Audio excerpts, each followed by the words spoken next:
আতপ চালে ঘি মাখিয়ে নিলাম। উনুনে দুধ ফুটতে দিয়েছি, দুধটা গরম হয়েছে আর কয়েকটা তেজপাতা দিয়েছি। এবার এই ঘি মাখানো চালটা দিয়ে দেব হাঁড়িতে।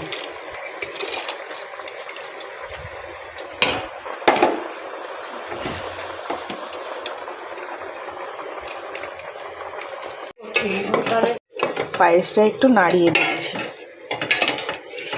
চালটা ফুটে উঠেছে, এবার চিনি দিয়ে দেব। পায়েসে আর একটু দুধ দিয়ে দিলাম আর চালটা সেদ্ধ হওয়ার জন্য দিলাম। এইবার এক মুষ্টি কাজু আর এক মুষ্টি কিশমিশ দিয়ে দেব।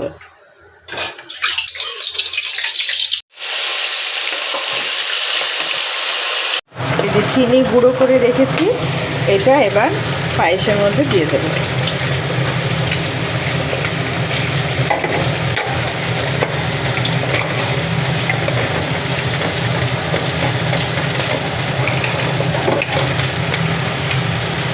পায়েস হয়ে এসেছে, সেদ্ধ হয়েছে চাল। এইবার কয়েক দানা এলাচ ফাটিয়ে দিয়ে দেব পায়েসের মধ্যে। পায়েস রেডি। এবার গ্যাসটা অফ করে রেখে দেবো কিছুক্ষণ।